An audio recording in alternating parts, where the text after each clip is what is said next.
c'est vrai que tout au long de la campagne électorale, slogan bi moo doon Diomaye mooy Sonko, Sonko mooy Diomaye. Mais damay rappeler ni loolu c'est toujours d'actualité. Pourquoi? Le président Bassirou Diomaye Faye, le président Ousmane Sonko dañu nekk mën naa ne ce sont des jumeaux. Lu tax ma ne ce sont des jumeaux pratiquement ñoom ñaar ñoo bokk le même parcours. ñoo bokk le même ñoo bokk li ñu gëm ñoo bokk même idéologie même vision pour un Sénégal meilleur léegi nag yàlla dogal na ni le président Bassirou Diomaye Faye moom la Sénégal yi fal donc moom mooy doxal décider Sénégal président Ousmane Sonko moom mooy président Pastef léegi nag en tant que Sénégalais comme tout le monde am ay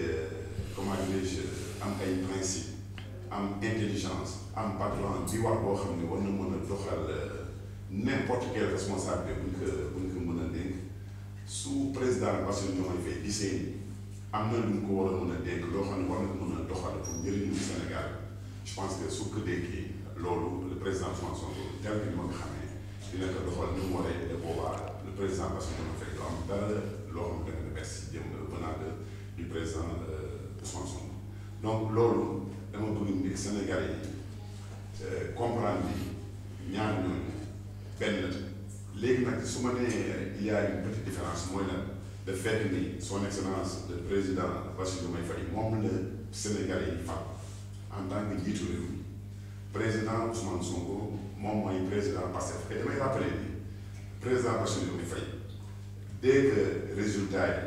commencé di disponible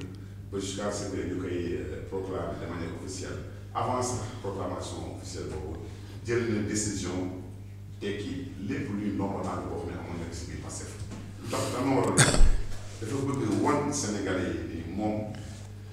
président wu ñëpp la donc nekkul président wu Pastef mais président wu tous les Sénégalais muy les Sénégalais d'ici et les Sénégalais d'ailleurs surtout waa diaspora bi donc lépp loo xam ni moom mooy tax Sénégal développé lépp loo xam ni moom mooy tax jeunes yi espoir bu ñu porté sur sa personne moo tax nag ñu jox la chance boobu donc daf si taxaw ba mat sëkk ba ëllëg à la fin du mandat kenn du taxaw naan maa ngi réccu lu tax ma defoon ma def ba porté sama choix sur le président Bassirou Diomaye Faye. jërëjëf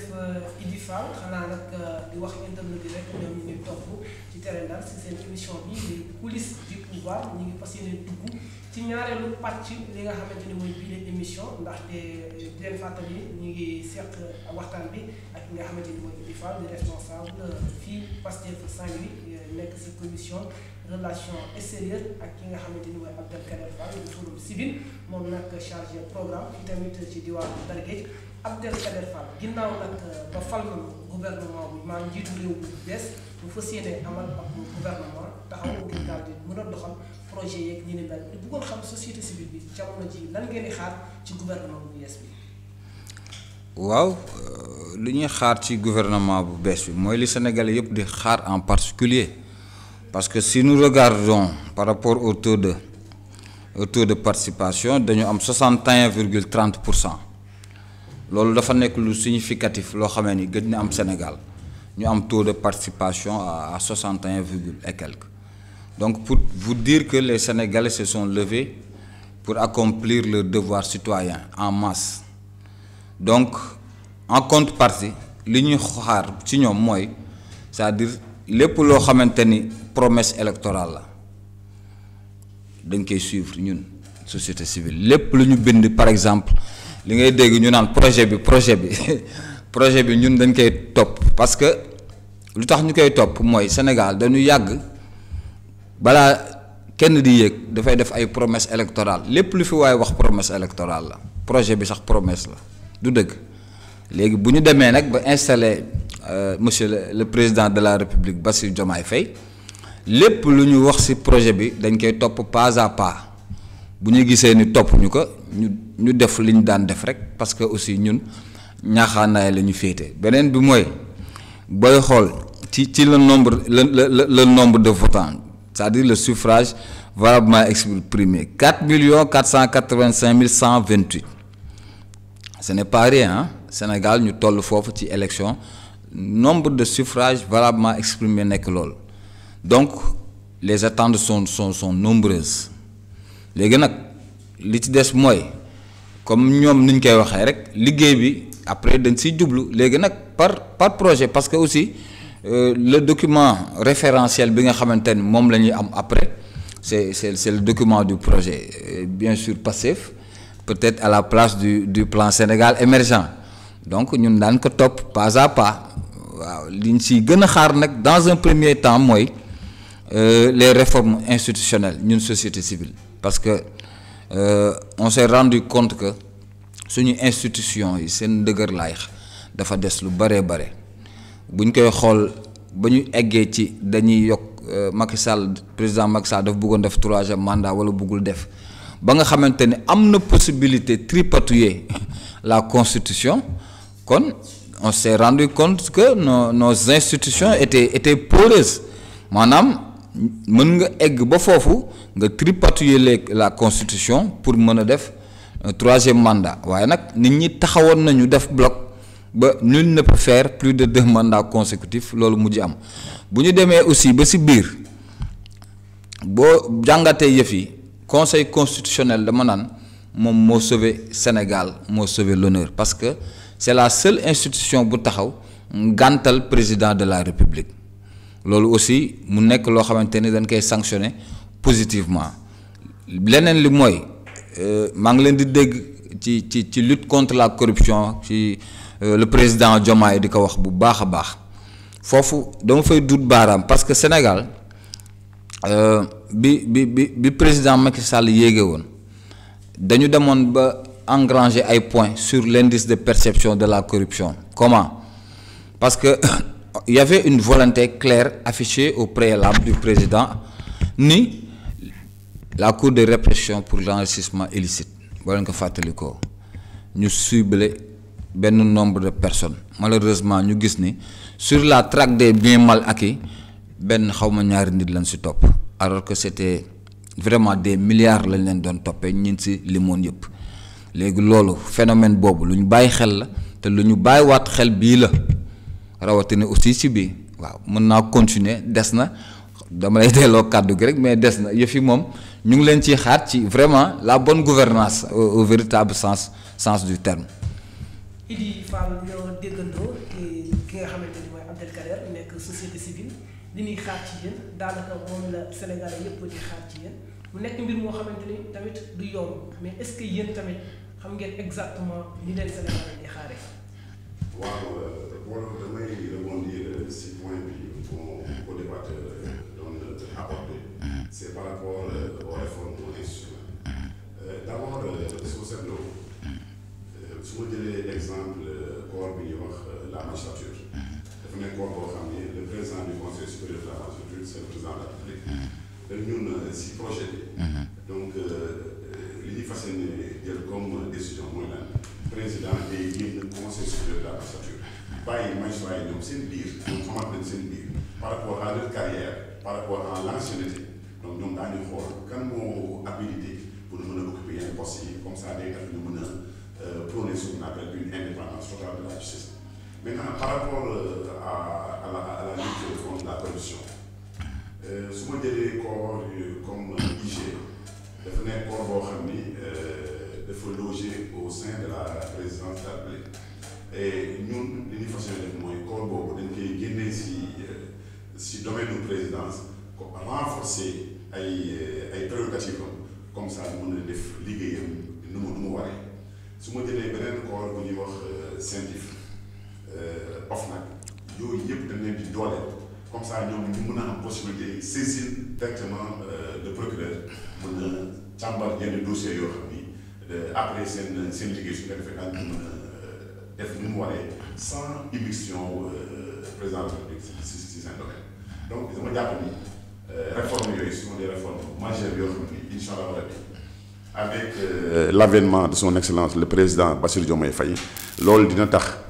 daañ ko mën a doxal de Sénégal yi daañu gis ni donc Sénégal mi ngi si dans un état de droit au vrai sens du terme te loolu am naa si yaakaar ni tel que ni ma xamee le président Bassirou Diomaye Faye mu nekk koo xam ni c'est un homme vertueux, un homme de parole. Parce que aussi soo xoolee tout au long de son parcours vraiment il a un parcours exemplaire et dafa nekk nit koo xam ni kàddoom daf ko fas yéene sàmm de ñun ñi ànd ak moom boobu ba léegi du début donc de cette dynamique ba fi ñu toll nii acte bu mu posé dafa nekk un acte salutaire boo xam ni c'est réconfortant moo tax ñu yaakaar ni donc réforme yooyu suñ ko defee par rapport à ces institutions là dina tax corruption daanaka wàññi bu baax de manière considérable au Sénégal voire même mu disparaître au sein de notre pays comme ça ñu mën a aspirer dans un Sénégal prospère. waaw laataa may ñëwaat ci Abdelkader ñu bëri ci sénégalais yi li ñuy wax walla sax li ñu jàpp mooy Pastef daanaka amuñu expérience bi tey fi tey bëri na ci seeni leader ñi nga xamante ni ku ci mel ni Ousmane Sonko walla Bassirou Diomaye Faye mi ne fal sax impôt des domaines la nekkoon. kon jamono ji li nga xamante ni mooy wàllum gouvernement ñu jàpp ne lu bëri daf leen umpale wala xamu leen ci lu bëri donc yéen tamit exactement nan ngeen fas yéene doxalee ci gouvernement bi nga xamante ni di ngeen ko teg. alors d'abord damay revenir sur son excellence le président Bassirou Diomaye Faye di rappeler ni le président Bassirou Diomaye c'est un énarque c'est-à-dire dafa nekk koo xam ni mi ngi génnee école nationale d'administration du Sénégal. mu nekk école boo xam ni c'est une école d'élite boo xam ni dañuy former les différents comment dire les administrateurs yoo xam ni war nañu mën a gérer administration du Sénégal et avant loolu sax dafa nekk koo xam ni parcours sciences juridiques et politiques la def UCAD de ku xam sciences juridiques et politiques daan fa jàngale benn matière par exemple bu ñuy woowee sciences et techniques administratives loo xam ni da ngay xam nan la ñuy gérer administration lan mooy exigence su administration donc dama am yaakaar ni toute cette expérience bi mu am boole si bi mu def au sein des impôts et domaines loolu dina tax gouvernement dina ko mën a gérer si nu mu waree moo tax su ma déggee yenn nit ñi di wax ni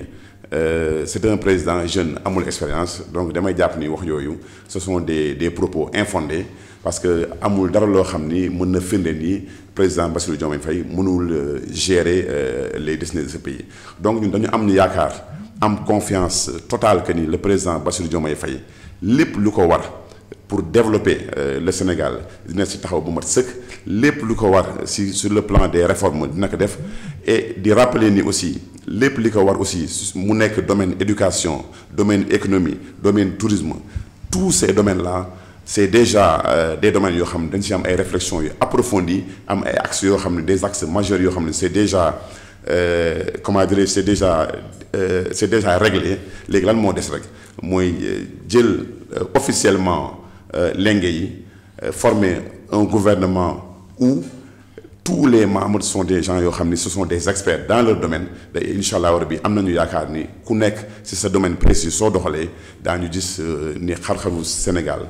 kanamu Sénégal dina changer bu baax ba képp kuy sénégalais daa si gis sa bopp doo réccu benn yoon li nga defee woon sa choix sur la personne du président Bassirou Diomaye Faye. Abdelkader Fall ñu gis ni ñi nga xamante ni tey bi tey ñoom la nguur gi tàbbi ci seen loxo muy waa Pastef ñu gis ni ñoom dañ fi toogoon pendant tout ce temps lépp li nga xam ne du ma ne lépp mais li ci bëri ci ni gouvernement bi fi waaj a génn buy gouvernement Macky Sall taxawaloon dañ naan baaxul est-ce que yow jàpp nga ni mbir yi ci loolu rek la yam wax ni baaxul tey fi tey lii di nguur gi mi ngi seeni loxo ñoom ñoo war a doxal yow loolu lan nga ciy wax. waaw merci loolu ma ciy wax rek mooy nit mënuñu ko fal 12 ans deful dara mënul nekk parce que état nag ak lu mu gàtt am na lu mu doxale politique am lenn kay mooy mën a am dafay rax ay des questions politico-politiciennes du si ñàkk parce que ku nekk ak sa camp mais nit mënuñu ko fal 12 ans deful dara léegi nag il y va de soi que ñu waxu bilan te bilan bi dafay wax le bilan matériel et le bilan immatériel te quoi qu'on dise le bilan matériel du président Macky Sall ça peut être jugé élogieux quand même ndax am na yu mu fi def au plan matériel léegi nag fi nga xamante ni la ñuy duutee baaraam mooy malgré ces réalisations multiples par rapport au bilan matériel est-ce que les montants qui étaient alloués au projet yëpp dañ ko dugal fa mu war a dugg loolu mooy question bi mooy c'est des questions de transparence budgétaire mais sur le bilan immatériel foofu le président Macky Sall péché par rapport à l'état de droit parce que état de droit bu ñu koy wax nekkul lenn lu dul l'application des textes de loi qui régissent la nation. Voilà, l'état de droit c'est la primauté de la loi. Donc foofu la ñuy wax ni le président Macky Sall dafa échouer carrément ndax bu ñu gisee les événements qui se sont succédés mu bëri woon ay persécutions bëri woon ay ñoo xamante ni dañ leen di tëj waaw et cetera côté boobu lañ naan foofu dafa échouer bu baax mais quand même sur son bilan matériel mën nañu wax ni au moins tane na leneen li tamit mooy des fois bu ñuy tranché peut-être que ku féetewul ñaaxaanaay mënoo wax comme par exemple mënoo def comme analyse bu ma def ndax bu fekkente ni da nga far benn parti yow lu ñu xam ci politique doo mos a wax sa adversaire lu rafet mais je pense que loolu aussi dafa nekk loo xam ni sax dañ ko war a corriger ndax bu ñu gisee image yi gën démb wër la toile wër partout dans le monde fépp di ko teg yëf yi fu muy mujjee dañuy toog ñu ñaar donc loolu mu war a nekk jàngat bu mag a mag bu ñu si war a jàngat malgré que dañuy politique je pense que ñu bees ñi nga xamante ni ñëw nañu côté boobu joxe nañ si benn leçon parce que quoi qu'on dise dem nañu ba président Macky Sall démb moom ak le président Bassirou Diomaye Faye ak Ousmane Sonko toog palais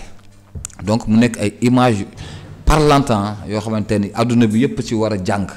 parce que au-delà de tout ça war nañu génne léegi sur notre sphère politique par exemple l'animosité wala ñuy dem ba par exemple di dugg ci ay vie privée wu jàmbur yoo xamante ni amul benn utilité parce que boo xoolee campagne bi moo naroon nekk première campagne boo xamante ni citoyens yi dañuy toog di seetaan les opposants et les partis au pouvoir ñu toog di def un débat programmatique sérieux voilà un débat programmatique sérieux mooy ñu jëloon par exemple Amadou Ba le parti du pouvoir ak Bassirou Diomaye Faye ñu toog citoyens yi toog ñu jël par secteur d'activité économie ñu jël des experts yu toog agriculture ñu jël des experts santé éducation numérique ñu toog jàkkaarloog sénégalais yi ku nekk wax ci sa programme li nga ci namm defe naa ne yëf yi foofu la ñu toll léegi ci démocratie donc loolu dina tax euphorie bi dina wàññeeku te ku ci nekk aussi par rapport ak sa programme da nga expliquer nit ñi ñu gën a comprendre vraiment les contours de ton programme je pense que ñi nga xamante ne ñëw nañu bees yooyu aussi dafa war a bokk ñoom ci seen ay challenge yoo xamante ni dinañ ko indi comme lu bees ci sur la sphère politique. ginnaaw loolu Idy Fall ñu bëggoon xam yéen en tant que ñu soog a yegsi ci pouvoir bi gis nañ ni tout n'était pas rose avec le régime bi nga xamante ni moom moo fi nekkoon est-ce que mën nga ñu dellu ci yenn aspect yi nga xamante ni walla manquement yi ngeen jàng ci gouvernement bi nga xamante ni moo fi nekk depuis 12 ans. waaw booloo nga may ma rek balaa may répondre ci question boobu ma ñëwaat ci intervention mon co-débatteur monsieur Fall concernant débat entre les candidats je pense que loolu dafa nekk loo xam ni lu pertinent la et dafa nekk approche boo xam ni c'est une approche boo xam ni dañ ko war a mën a pérenniser et puis boole ko ci les échanges futurs loolu day tax Sénégalais yi daañu mën a gën a xam profil yu différents candidats yi et dans les secteurs précis comme ni mu ko waxee léegi dans chaque domaine moo am des experts chevronnés ñooy toog mën a apprécier ku nekk programme bi nga fas yéene proposer Sénégalais yi pour ñu mën a choisir le au soir des élections maintenant pour concernant régime bi mi nga xam ni donc mi ngi à sa fin le régime du président Macky Sall damay insister surtout sur l'aspect immatériel surtout l'état de droit parce que xam nga dëkk fekkee droit bi dafa sooxe donc les textes ne sont pas appliqués loolu day fragiliser lu bëri parce que su ma jëlee sama leader le président Ousmane Sonko dafa nekk nit koo xam ni franchement képp kuy sénégalais da nga épris vraiment de justice xam nga ni li mu jot a dund depuis 2021 dafa nekk un acharnement boo xam ni c'est juste lié à son approche politique, à son appartenance politique. Moi, man sénégalais là, am naa droit dem compétition comme tout le monde pour diriger ce pays. Loolu kese moo tax mu nekkoon la principale cible à abattre. Donc je pense que genre actes yooyu dafa nekk yoo xam ni dañ ko war a mën a bannir si sunu si sunu réew. Loolu mu nekk actes yoo xam ni vraiment dañ ko war condamner de manière approfondie parce que vraiment loolu dafa parce que d'ailleurs li tax nekkul candidat dafa leer ay manœuvres yoo xam ni c'est lié donc à la justice moo tax nekkul candidat. Imaginez le juge jël décision rendre que ni monsieur Ousmane Sonko doit être rétabli dans tous ses droits dañ ko war dugal ci liste électorale yi nga dem ci benn autorité administrative mu refuser exécuter une décision judiciaire mu nekk loo xam ni dafa nekk lu grave loo xam ni vraiment c'est à condamner et mu nekk acte yoo xam ni je pense que c'est la dernière fois ñuy genre acte yooyu et gëm naa ni avec son excellence le président Bassirou Diomaye Faye lépp luy àqu sénégalais lépp loo xam ni dafa jëm ci droit au vrai sens du terme dina ci taxaw nu mu waree dina tax képp kuy sénégalais sa droit yi nga war a am daa ko am ba kenn ku du ñëw donc di le piétiner dans ses droits. Et d'ailleurs damay profiter di rappeler par rapport à la fiabilité du fichier électoral c'est suñu programme dañ jël décision nii képp kuy sénégalais soo amee 18 ans au lieu ngay dem dans des structures administratives dem fa du matin au soir nekk foofu di rang di peiner pour mën a inscrire jaru ko képp kuy am 18 ans dañ lay reverser automatiquement sur le fichier électoral nga am droit de vote mën a tànn élection su amee sa candidat bi la convaincre par rapport au projet comme ça Sénégal am benn visage bu bees ñu mën a avancer jublu ci liggéey parce que il faut ñu rappeler ni élection yi jeex na actuellement lan moo fi des mooy sénégalais ku nekk dans ton domaine nga taxaw fas yéene liggéey pour Sénégal parce que aussi liggéey jubal mooy tax réew développé ku nekk dans ton domaine parce que dafa am temps pour la politique ak le temps pour le travail ñi ngi woon ci campagne électorale ku nekk baat nga campagne les Sénégalais ont choisi kan la ñu tànn son excellence le président Bassirou Diomaye Faye d'ici peu dina former gouvernement am ñu jublu ci liggéey donc ñun tamit di Sénégalais amuñu lu dul suñu Sénégal bi donc ku nekk da nga ci war a jàpp je pense que ku nekk ci sa domaine soo su jàppee je pense que d'ici peu daañu gis un nouveau visage pour notre cher Sénégal daañu mën a vivre dans un Sénégal prospère ku nekk gis sa bopp et bopp su boobaa vraiment dina am benn quiétude benn réconfort intérieur pour tout un chacun. jërëjëf Abdelkader Fall yéen nag ci seen wàll rawatina les Sénégalais de manière générale est-ce que yow jàpp nga ni patience bi nga xamante ni askanu Sénégal amoon nañ ko ci régime mu Macky Sall est-ce que boobule askan ak fi ñu toll ak avancement ak réew mi ni muy doxee est-ce que jàpp nga ni patience boobu gars yi dinañ ko am jëmale ko ci régime bu bees bi nga xamante ni fas yéene nañ ko doxal. Voilà, je pense que c'est deux situations, deux contextes yoo xamante ni bokkul ku nekk par rapport ak ton arrivée au pouvoir ah. Voilà donc malgré que y a des attentes et tout mais ñoom ñaar ñëpp président Macky Sall bi mu doon ñëw ak président Bassirou Diomaye bi muy ñëw bokkuñu boo jëlee rien que le simple fait que à la veille de la campagne ci la ñu annulé woon yëf yi gars yëpp génn commencé casse loolu dafa nekk benn fait majeur boo xamante ni amul woon bi président Macky Sall di yéeg donc pour vous dire rek que am na différence léegi li nga xamante ni mooy attente yi dans l'urgence sénégalais yi boo doon def enquête lu si ëpp luy génn après bien sûr les réformes institutionnelles li nga xamante ni mooy dëgëral li nga xamante ni mooy suñuy institution le coût de la vie lañ lay wax le coût de la vie est très cher le coût de la vie est très cher loolu luy faral di génn la donc te tamit président Bassirou mënul yëg tey defar réew mi tey c'est-à-dire loolu il faut mu leer ci bopp sénégalais yépp ndax defagul sax fi mu toll ni passation de service xam nga loolu aussi il faut que les gens soient vraiment patients loolu il faut que ñu si def sax campagne de communication pour que vraiment nit ñi ànd ak dal parce que aussi état bokkul ak sa kër bokkul ak aussi gérer quartier parce que c'est l'état donc dañ ci war a def pour man campagne de communication nit ñi gën a dal pour nag xaar au moins 100 jours bu ñu xaaree 100 jours si la ñuy xam état bu bees bi ñu am fan ak fan la ñu ko war a la ñu fas yéene commencé fan ak fan la ñu jëm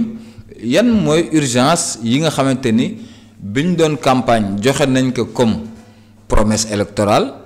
ak ñoom bi ñu toogee ba former le gouvernement fan la ñu njëkkee ak fan la ñuy dem léegi nag mu war a am leneen loo xamee ni dañ ci war di sensibiliser nit ñi xam nga mooy lan mooy gis nga état boo mën a wax cadre rek la mën teg ak accompagner loolu aussi je pense que foog mu leer si bopp citoyens yi li nga xamante ni mooy defar réew citoyenneté active la c'est-à-dire des citoyens conscients des enjeux de l'heure ba pare qu'ils soient des citoyens actifs ku si nekk sa gox ku si nekk sa kër ku si nekk sa réew nga nekk un citoyen actif nekk si dara loo xamante ni tu vas apporter la pierre à l'édifice parce que ñoom nii buñ leen waxee ni dañuy defar réew mi du tout ko tax mënul nekk lépp dafay nekk dans un délai waaw léegi nag si jéego yi ñuy njëkk teg si la ñuy xam vraiment le projet Pastef comme ni ñu koy waxee bu ñu accès si état bi nan lañ ko fas yéene dérouler léegi nag il va de soi nit ñi aussi war a jàpp ci yëf yi parce que état rek du moom mooy defar réew par exemple soo jëlee la crise des valeurs mais loolu bu ku nekk si ñun defaruwul ban état moo ko mën defar kenn mënu ko defar état mënu ko def état ak cadre la mën teg indi accompagner la finance et puis jeex na li si des mu def ay suivi évaluation contrôler xar bi affaire bi transparence ak et cetera mais am na loo xamante ni ñun sénégalais yi ñoo koy fajal suñu bopp ma jox la beneen exemple la salubrité état mooy ñëw fii jàll ay kii non ñun ñooy setal suñu kër setal suñu koñ setal suñu gox setal suñu réew état dafay ñëw indi les moyens pour jàppale ñu ñun ñi nga xamante ni peut-être on est des associations et cetera mu jàppale ñun ñu indi suñu suñu moyens suñu ressources humaines par exemple après ñu jàpp ci liggéey bi c'est-à-dire yooyu dafa nekk yoo xamante ni dafa war a leer aussi si bopp nit ñi pour ëllëg si biir ku nekk bañ a tëb ki dal naan non état bi te loolu man je me dis que même ñu fi weesu am na si ñoo xamante ni def nañu erreur boobu da ngay gis ñi fi jaar ñëpp am na loo xamante ni def nañ ko ci côté boobu par exemple la salubrité mais la sensibilisation bi tax nit ñi xam ñooy defar seen réew dafa des te je pense que il faut que loolu aussi ñu si sensibiliser nit ñi pour wax leen ni ñun aussi on doit être des citoyens actifs pour vraiment apporter notre pierre à l'édifice. jërëjëf Abdelkader Fall Idi Fall ñu gis ni également ndaw yi tey engagement bi ñu amoon ak détermination bi jamono ji yéen ak seen gouvernement nan ngeen fas yéene def ak ndaw ñi nga xamante ni ñoo doon cotiser seen xaalis ngir projet bi taxaw ndaw yi nga xamante ni ñoo doon jàmmaarloo ak waaye takk der yi ngir projet bi ba sax am ñenn si ñoom ñoo xamante ni jot nañ si ñàkk seen bakkan ñeneen ñi daal di gàddaay génn réew mi ngir rek mën a dund seen dund comme ni mu waree tey seen gouvernement bi lan ngeen prévoir pour ndaw yooyu. waaw Bolo c'est vrai que ndaw ñi am nañu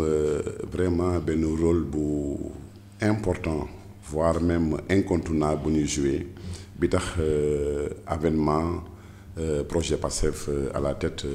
du pays donc loolu moom son excellence le président Bassirou Diomaye Faye daf si conscient di rappeler ni metti na parce que bëri na ñu si ñàkk seen bakkan di ñaan yàlla xaare àjjana yàlla du suuf seen kaw mais di rappeler ni aussi loolu dafa bokk si loo xam ni président Bassirou Diomaye Faye daf si fas yéene def ay jéego yu am solo mooy lan mooy d'abord lutter de manière vraiment de manière approfondie contre le chômage des jeunes de loolu nag lan moo koy indi mooy je pense que il faut képp kuy citoyen sénégalais nga xam ni liggéey la ñuy xaar ci ñëpp certes état à la tête le chef de l'état mooy son excellence le président Bassirou Diomaye ak gouvernement am daañu teg ay programmes des financements des projets yoo xam ni dans divers secteurs dana tax sénégalais yi ku nekk gis ci boppam mais tamit il faut sénégalais yi aussi citoyens yi ku nekk nangu dugal sa loxo indi une pierre à l'édifice dafa am solo parce que ku jàpp ni son excellence le président Bassirou day jël xaalis ñëw jox la ka chaque jour wala chaque mois je pense que loolu da ngay nax sa bopp moom li muy woo sénégalais yi mooy ñëw leen ñu àndandoo liggéey moom mooy tax Sénégal développé léegi nag comme que ñun la ñu dénk réew mi avec à sa tête son excellence Bassirou Diomaye donc danañ ñëw teg ay projets yoo xam ni ci secteur clé yi muy économie di éducation su ma jëlee secteur éducation par exemple ñëpp xam nañ ni éducation Sénégal depuis des années dafa nekk domaine boo xam ni c'est un domaine assez complexe su ma jëlee exemple abri provisoire yi da ngay gis bientôt nawet bi jege si am na ñoo xam ni avant ñuy jeexal année scolaire bi dañuy arrêter cours yi ndax les conditions yu ñuy jàngee nekkul ay conditions yu favorables pour les enseignements apprentissage loolu président Bassirou Diomaye Faye def si fas yéene jël ay décisions yu remarquables pour d'ici incha allah rabbi 2029 qu'on ne parle plus au Sénégal d'abri provisoire loolu day nekk benn acte boo xam ni incha allah rabbi suñ ko posé ça sera un acte salutaire par rapport même au programme dans les enseignements apprentissage président Bassirou Diomaye Faye loolu aussi dans le programme dans le projet da si fas yéene jublu de manière visible mooy lan su ma jëlee exemple làkk bu ñuy wax anglais dafa nekk loo xam ni l'anglais est devenu une langue internationale léegi ñun lu ñu fas yéene def mooy lan mooy dès le primaire ñu dugal foofu anglais xale yi commencé di jàng anglais à bas âge comme ça une fois ñu yegsi au collège ba yegsi lycée dina tax ñu mën a di manipuler la langue aisément et puis loolu aussi day faciliter seen insertion sur le plan international su ma jëlee aussi l'aspect religieux dañu fas yéene avec bien sûr une concertation élargie avec tous les acteurs donc des différentes religions échanger war a mën a dugal aspect boobu donc à bas âge chez les enfants ku nekk xam lan mooy sa religion lan la wax loolu aussi dina tax mu dana faciliter ñu xam lan mooy njëriñu liggéey lan mooy njëriñu jubal de religion aussi dafa dina si am taxawaay bu am solo te loolu day tax projet bi ñu yéenee Sénégal daañu ko mën a accomplir dans les conditions vraiment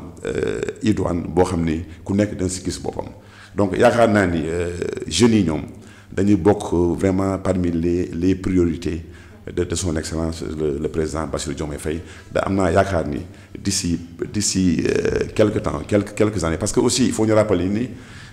état du tey ngay jël fonction au bout de quelques jours affaire yi day métamorphosé complètement déedéet c'est un processus liggéey la laaj ku nekk dugal sur loxoom loolu mooy tax incha allah bi ñu mën a espérer un lendemain meilleur pour notre cher Sénégal. jërëjëf Idy Fall daanaka li nu daal di dese si waxtu bëriwul mais de manière très ramassée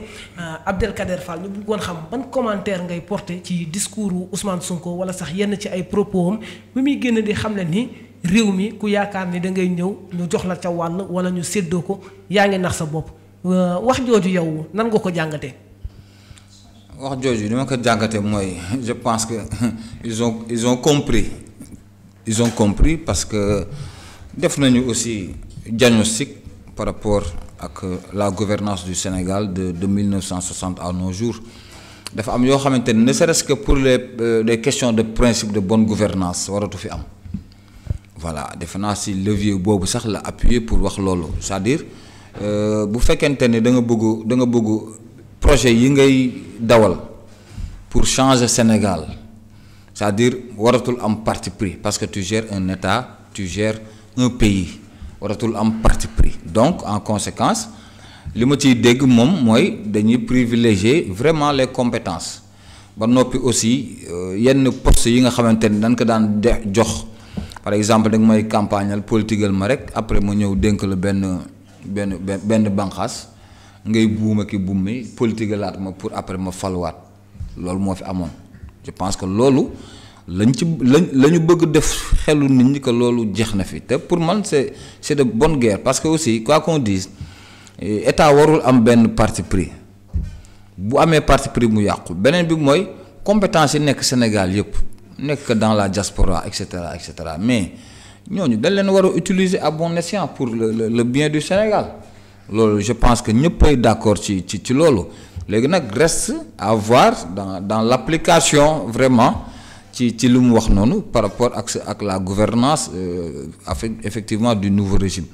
waaw je pense que loolu kese la sinon aussi bëggoon naa rebondir sur la jeunesse parce que la jeunesse Sénégal jeunesse bee fi ëpp maa ngi ko doon wax léegi jeunesse bi dafa war a nekk force warul nekk faiblesse ci état parce que lan moo tax ngay gis ay Canada ay Allemagne mais léegi appel à candidature yi ñuy def yëpp mais dañuy ñëw Afrique buub xale yi yóbbu bu ñu demee les jeunes ils ne reviennent plus te pourtant force lañu pour notre pays donc je pense que les maintenir dafa nekk une chose comment les maintenir nekk une autre chose donc c'est vraiment à ce nouveau régime de trouver les voies et moyens de les retenir au Sénégal parce que bu njëkk ba dañ doon wax la fuite des esprits yaa ngi fàttaliku dañu doon wax la fuite des esprits après bu ñu jógee ci loolu mu ngi continuer ba léegi exode rural immigration clandestine mais yooyu yëpp en fait dafa war a am benn politique bu dëgër pour maintenir les jeunes parce que jeunes yi bëgg nañ toog bëgg nañ liggéey lu ñuy laaj mooy encadrement formation d'abord parce que quoi qu'on dise nit mënoo ko jox yenn yi teew vraiment dans tous les métiers yi ñu bëgg il faut que jeunes yi aussi nangu dem defi formation ba pare bu ñu defee formation après état dina teg cadre boo xamee ni dinañ leen mën a insérer et cetera voilà. jërëjëf Abdelkader Fall di leen fàttali rek li ñu mayoon ci waxtu daanaka jeex na ba ñu daal di bàyyi ki nga xamante ni mooy Idy Fall mu daal di tàggoo ak ñi di mbokk internet yu Tere Ndar waaye également bu dee am na message boo xamante ni mi ngi koy war na ko mën a lancer à l'endroit des Sénégalais mu daal di profité ci occasion bi daal di lancer wàlle message boobu. Merci beaucoup Bolo tout d'abord damay rappeler benn anecdote du président Ousmane Sonko en 2019 ba mu ñëwee Saint-Louis pour la campagne électorale quand il avait reçu ba mu recevoir la coordination de Saint-Louis dafa am benn wax ju am solo boo xam ni daf ñu ko waxoon mooy lan dafa ñu ni sama gars yi certes yéen a ngi fournir de gros efforts pour le projet yéen a ngi cotiser yéen a ngi si jàpp mais dem leen di rappeler ni Sénégal du gâteau bu ñuy partager suñu yàlla mayee ndam ngeen xam ni les postes aux plus méritants loolu mooy lan képp kuy sénégalais mu nekk ci dëkk bi mu nekk ci diaspora bi am le profil qu'il faut daañu la woo nga ñëw ñu àndandoo tabax Sénégal man loolu discours boobu dafa tax ma gën a fonk président Ousmane Sonko gëm ni kii projet bi mu porté bis bu ko sénégalais yi wóoloo ba jox ko réew mi incha allah rabbi képp kuy sénégalais foo muti nekk daa gis sa bopp. Maintenant pour revenir un peu par rapport au poste ou bien par rapport à certaines directions li mu wax ci programme bi leer na mooy appel à candidature les meilleurs profils la ñuy choisir dénk leen pour ñu mën a liggéey Sénégal parce que aussi mënoo jël par exemple benn secteur très sensible comme les finances nga jox ko koo xam ni xamul lan mooy finance jàngu ko amu ci xam-xam soo ko joxee donc vraiment day indi ay conséquences yoo xam ni des conséquences désastreuses boo xam ni ñun Sénégal après ñoo ci ñun ñooy payer les pots cassés donc actes yooyu dafa nekk des actes salutaires yoo xam ni mi ngi ci programme bi même le recrutement au sein de la fonction publique damay rappeler ni boobu ba léegi da ngay nekk la clientèle politique amoo profil excellé woo ci benn domaine ñu jël la parce que mën nga gëm mën nga àndal ma dugal la insérer dans la fonction publique ñun nag dañu fas yéene def ci pàcc boobu mooy lan appel à candidature, instaurer des concours très sélectifs. Et les meilleurs profils seront choisis pour nous mener en doxal réew mi. Je pense que genre acte yooyu suñu ko posé matérialiser que je pense que xar-xaru Sénégal kanamu Sénégal dina changer et su boobaa képp kuy sénégalais daa ci gis sa bopp. Et nous pouvons vivre vraiment dans un Sénégal prospère, dans un Sénégal où vraiment les gens seront heureux. Et qui peut dire des voix, c'est des voix incertaines, qui peuvent engendrer une hécatombe, voire même, parce que si vous dites l'immigration clandestine, chaque jour que Dieu fait, nous disons le nombre de morts qui ne cesse de grimper. Je pense que l'acte que posé avec l'avènement de son Excellence le président Bassirou Diomaye Faye, qui peut di nga xam ni Sénégal mën nga tekki ci sa réew jëriñu sa réew jàppale sa ay waajur fonder sa famille sans pour autant ngay jël yoonu gaal gi boo xam ni c'est risqué loo xam ni c'est des voies yoo xam ni mën na ñàkk et daañu dem ba benn instant boo xam ni képp kuy doomu aadama foo mënti nekk di nga saw a dellu ci sa réew xam ni parce que fii mooy sa réew fii nga mën a nekk dans ta famille avec tes proches mën a vivre aisément et Inch'Allah rabbi da gëm naa ni su neexee yàlla loolu daan ci jublu donc damay terminer booloo nga may ma remercier toute la coordination de Pastef Saint-Louis avec à sa tête mon frère et ami monsieur Modou Mbène Gueye mu nekk koo xam ni c'est un homme effacé un homme travailleur un homme très engagé koo xam ni toujours souriant et à travers toutes les commissions mon commission relations extérieures avec à sa tête mon grand frère Moro Sey avec la communication mon frère Malik Niang di citer la commission massification Birane Ndiaye ñoom ñëpp dañu àndandoo nekk des frères et sœurs pour lan mooy doxal pour Sénégal changer. Donc loolu mënuma woon terminer sama intervention sans pour autant rendre hommage à tous les membres de la coordination de Pastef Saint-Louis et plus particulièrement gox bi ma bokk zone bi ma bokk muy zone Pastef Médina Marmiyal Daaru Corniche boo xam ni man maa nekkoon le coordinateur du comité électoral ma ànd ak mes frères Malick Niang Saliou Fall Abdoulaye Guissé Cheikh Mbacké Fall Ndaro Fall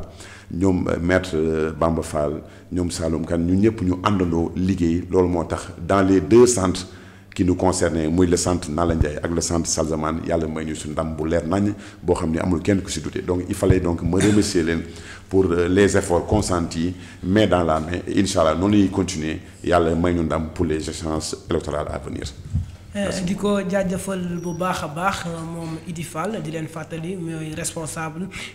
coordination Pastef fii ci Saint-Louis moom nag mi ngi bokk ci cellule relation extérieure dañ koy jaajëfal bu baax a baax ci pertinence am mais également ci disponibilité am ñëw fii seq ñun waxtaan bu am solo bi sur les coulisses du pouvoir ñu daal di bàyyee ak ki nga xamante ni mooy Abdelkader Fall moom mi fi teewaloon société civile bi mu daal di tàggatoo ak mbokki internautes yi moom it mu daal di waxtaan wax rek message bi nga xamante ni moom la bëgg lancer à l'endroit des Sénégalais.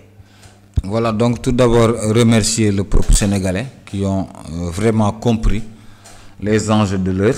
wax dëgg yàlla bi ginnaaw aussi bi nga xam ne le président Macky Sall aussi ñu jaajëfal ko parce que aussi ak lu mu mën a demee diriger na le Sénégal pendant 12 ans en tant que président de la République. Féliciter vraiment la coalition Diomaye président di leen ñaanal yan bi woyof aussi ci seen ay loxo waaw di gërëm encore une fois le peuple sénégalais di wax ni la souveraineté appartient au peuple a toujours appartenu au peuple pour prouver nañ ko ci élection yi ñu weesu sans tambour ni trompette di ñaan yàlla réew mi gën a dal waaw xel yi gën a dal bu ko defee ñun ñëpp ñu àndandoo jàpp wax dëgg yàlla ndax Sénégal bu avancé ñun ñëpp la avancé la su amee jàmm ñun ñëpp la amal jàmm donc nañu réunir autour d'une table vraiment ñu liggéey yëkkateendoo dóorandoo vraiment defar réew mi sinon aussi remercier le coordinateur général du forum civil Birahim Seck